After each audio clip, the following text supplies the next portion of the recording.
Hey folks, welcome to the sixth edition of the Mental Health Podcast. I'm excited to have Anja here. She is a startup founder in the mental health space, and I can't wait for us to hear what she has to say. Hello, Anja. Welcome to the Mental Health Podcast. Hi, Sanjay. How are you? Thanks for having me. I really appreciate it. All right. Yeah, I'm doing good, and it's great that I have you here. Um, the first thing that I like people to do is give themselves an elevator pitch on what they're doing, where they're at in their own journey, and take it away. So, Sure. So I'm Anja Dunphy. I'm the founder of Leaf Mental Health. Leaf is a platform that connects people with therapists. So we mm-hmm, typically sell our service in a B2B mm-hmm, platform, not B2C directly. mm-hmm, But what we do is we search the entire marketplace to mm-hmm, find people a therapist who takes their insurance, treats their mm-hmm, concerns, and is actually taking new patients. So if you could find a therapist who takes your insurance and is actually good by mm-hmm, completing a 10-minute questionnaire, would you do it? mm-hmm. Turns out there are tens of millions of people out there who are willing to do that and are looking for just that kind of help. So that's what we are looking to do for them. All right. Yeah, sounds like a great approach towards getting help to therapy. Um, Anya, I'm curious, like, uh, what got you started with this idea, and what were some of the challenges that you faced along this way? Oh, sure. I know we have a limited amount of time, so I'll try to keep it short. There's so much to say on this. Uh-huh. It all started a couple of years ago when I was looking for a therapist for my own daughter, right? Everything's Mm-hmm. happening with COVID, and Mm-hmm. young kids in particular were really struggling. So I was looking for a therapist for her. It Mm-hmm. was an incredibly painful, time-consuming experience. Mm-hmm. Uh, I went to my insurance director. I went to online B2C platforms Mm-hmm. and just started digging through lists and lists and lists of dozens and dozens of different providers and Right. calling and emailing. Most of them never got back to me. The Mm-hmm. ones that did, most were not available. The one we ended up seeing wasn't very good. So I figured there was a better way to do it. I Okay. dug into that problem, Mm-hmm. and it turns out something I've discovered over the last couple of years doing this is that there may be a therapist shortage that's happening out there, but the much bigger problem is Mm-hmm. that the systems that connect people with therapists Mm-hmm. are just not good, right? Okay. People do what I did and just Uh-huh. look through various directories, and it's incredibly time consuming. It Right. takes 10 or 15 hours and it doesn't work. Mm-hmm. Um, and then so we found that therapists really don't like marketing, Mm-hmm. right? And so to work to be on any of those platforms, they Mm-hmm. either need to pay a fee for Mm-hmm. the listing or take a pay cut, and then whoever that company is takes the difference of what they're charging. Right. So therapists don't feel like they need to do that as much anymore. There's such a high demand for care. Right. Fewer and fewer of them are willing to participate in those marketing platforms, Mm-hmm. which makes Mm-hmm. them very hard to find for patients Mm-hmm. who really need them. So Right. we found there actually is capacity out there that people aren't using, Mm-hmm. but therapists just aren't easy to find. So we've found ways to meet them where they are, the Mm-hmm. therapists. Mm-hmm. We don't charge them anything. Mm-hmm. And we've been able to get access to many, many more and successfully match hundreds of people with therapists who actually take their insurance and who treat what's concerning them. Um, I Wow. think I think it's really it's a step in rethinking how we approach this problem, and I'm excited to be a part of it. Wow. Yeah, I mean, like, uh, honestly, I've had this problem as well, wherein, for one, the first thing that I do is try to understand what is it that I need help with. I don't even know. Um, and then, I go and look up stuff, try to read about it. And then using that, I try to go to these directories that you were talking about and look up people, and the hardest time is finding availability, matching windows, Yeah. and being able to get access to somebody when I'm really in need of help or need of assistance. Yeah. um It's tragic. So you're right. That's actually a very good point. And in addition to the system not really allowing people to find each other, most Mm-hmm. people don't know what they're looking for. So you took the time to go look at what are the treatments for what's Mm-hmm. concerning you. But Mm-hmm. most people, particularly if they've been calling for hours or days, they'll take the Mm-hmm. first warm body that'll see them. Mm-hmm. And it's not always the right fit. They might be having, some type of issue and prefer cognitive behavioral therapy that gives them homework, Mm-hmm. things to do in a particular circumstance when they're experiencing it right in the moment. Mm-hmm. But then there are other types of treatment that like psychotherapy that help you drill down into the root causes from your early childhood, but what Right. caused behaviors and understanding those and changing it from that perspective. So depending on what the person is dealing with and what they would prefer and Mm-hmm. how they interact with their therapist, they Mm-hmm. can very well wander into a relationship that's just not going to resonate with them. That's Mm-hmm. true. Yeah. So, you know, the first thing that sort of comes up when I like to ask for mental health help is like, Yeah. for example, how do I find leave, right? Like how do like what is your approach to that? Like what is your answer to that question? So if an individual is looking for relief, we don't specifically market to individuals. Mm-hmm. That is such a crowded marketplace with the Psychology Todays and Almas. It's very difficult in 5 seconds to explain that what's different about what we do and really capture people's attention. Okay. But we want to help a lot of people, as many as possible, of course. Mm-hmm. So we Mm-hmm. found a white space in the market with small and mid-sized companies. And what I mean by that is that there are solutions like Lyra and Spring Health that have very robust platforms that are great and Okay. really Okay. help people, but they are Okay. expensive. They Uh-huh. sell to employers with at least 1,000 employees typically. Mm-hmm. Mm-hmm. And small and mid-sized companies just can't afford them. It's Right. tens of thousands of dollars to work with them. They Right. can't afford it. Right. So smaller companies tend to lean on their EAPs, their employee assistance programs. Mm-hmm. No, and most employees don't know those exist or don't use them. The utilization rates are, under 10% for a lot of Right. them. Right. People just don't use them. Of course. So, yeah. So the way that we decided to tackle it is to work with those companies that really need a solution. They Mm-hmm. employ about half the people in the country. Okay. It was a way to get access to people who really need help and deliver it to them. And so Okay. that way, the employees don't have to pay anything. It's an employer paid benefit. Mm-hmm. So again, it's no cost to the end user, and they're Mm-hmm. getting the help they need. It's worked Interesting. out really well. Interesting.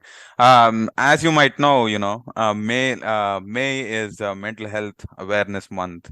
Okay. And as part of this initiative, I'm asking people like, yeah, what are the things that you see are missing in terms of mental health awareness? In mental health awareness, I mean, I think a silver lining of the last few years, certainly, tragic time, but there has been a surge in awareness for the need for mental health services. I Mm-hmm. think people are more accepting of that. So, I mean, I think that has been great. There's still a ways to go. I can tell you different parts of the country, there's still a stigma. And then certainly there's been a lot in the press in the last year. Mm-hmm. Um, about girls in particular, but Mm-hmm. people who are younger, I'm gonna say teenagers, early 20s, Mm-hmm. suicide rates are on the rise, severe Right. depression, trauma. I Mm-hmm. mean, that demographic, which is sort of a tender time in life when Mm-hmm. people need connections and they start to determine their own self-worth. Mm-hmm. It's just a time in life when that often happens. Whatever Right. we think about that, and I think being so isolated during that time and tied to their screens, we're seeing some powerful negative effects of that. Mm-hmm. So I still think there's a long way to go in that space. Interesting. Interesting. Yeah. You know, I think I struggle with that aspect as well. Like today, the access to technology Yeah. is so easy, and it makes it challenging for us to sort of get away from the screens. I was saying that today it's so easy to access the screens and the devices. People are so addicted to them. And the avenge of all these telehealth platforms, right? I was trying to understand like what your take is on telehealth versus in-person counseling Yeah. services. Yeah. So telehealth can be very effective. When I was first thinking about Leaf, which was before COVID, thinking about this problem of connecting people with care, Mm-hmm. a lot of therapists said, absolutely, there's a need for it. I would never do it. It's not as Mm-hmm. effective. And Mm-hmm. then when COVID started, there was an article in the New York Times that said the bathroom is the new couch. And people were having to be in therapy hiding in their bathrooms because it was the only place in the house that they had privacy. Right. They had young kids. So, Uh-huh. I mean, I think that really revolutionized the way people have thought about telehealth, at least for mental health services. Mm-hmm.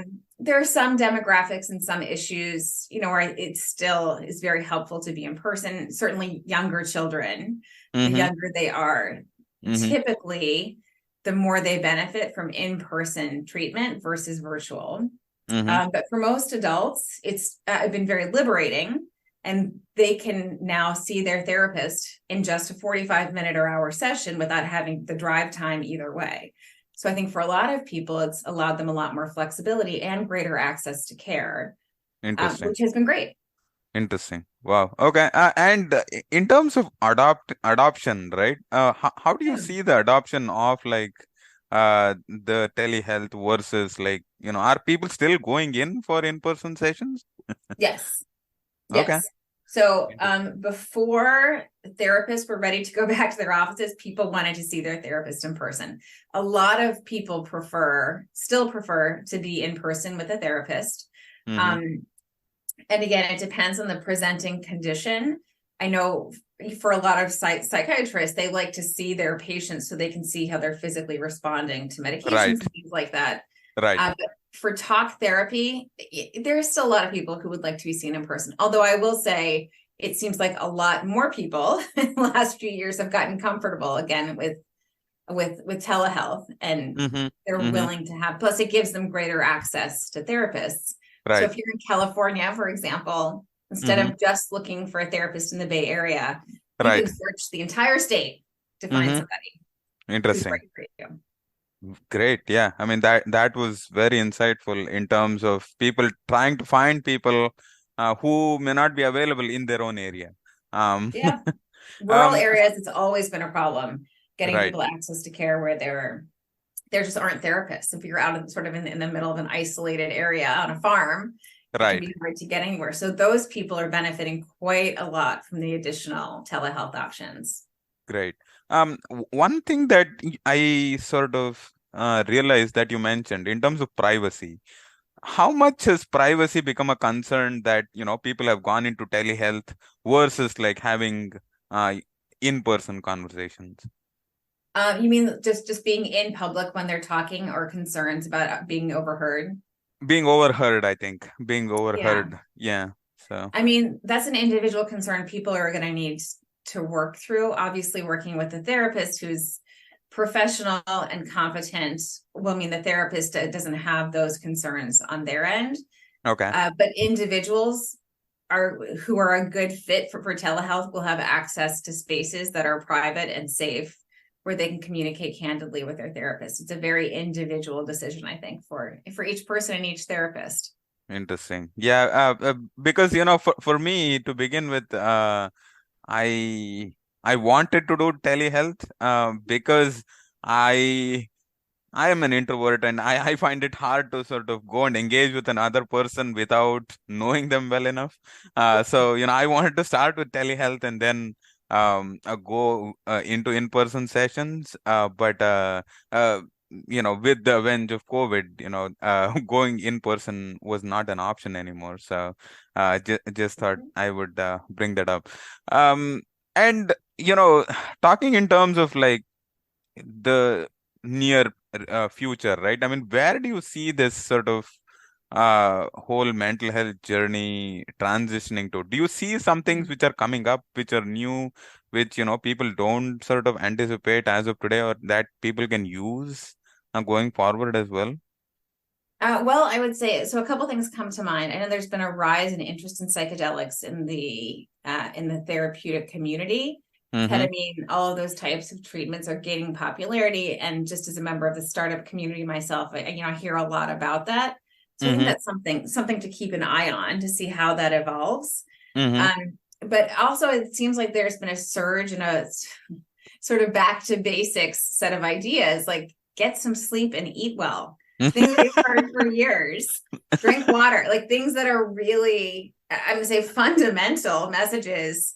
I think I've heard since childhood, but they seem to be getting more traction in the mainstream community. Right. And I'm glad to see a lot of companies have learned in the last few years of COVID that there's, this burnout issue is very, very real, and Right. giving people the space to take care of themselves, Right. when they're sick and when they're not, Right. actually leads to better business outcomes. So I think that's Interesting. been great. But if for just advice for most people, I would say, your mother was right. Get a good night's sleep, eat well, and drink water and wash I, your hands.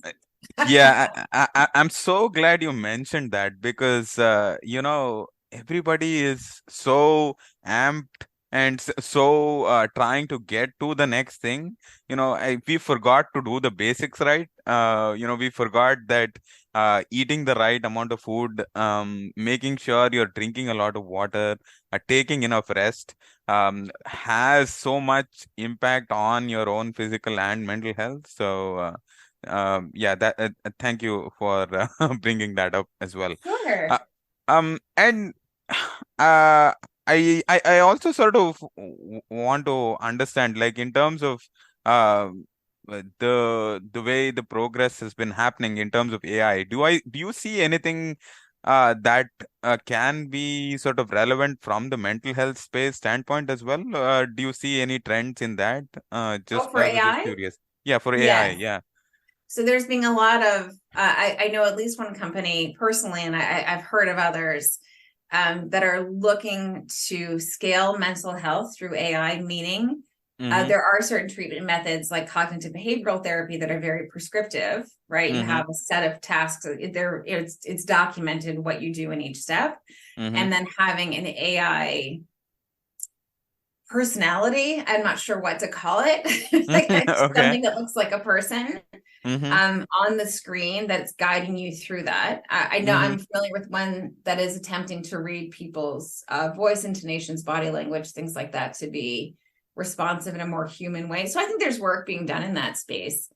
I Interesting. haven't investigated it myself enough to know if there's a there, if it's really to a place where it's usable, but I know a lot of work's going into it.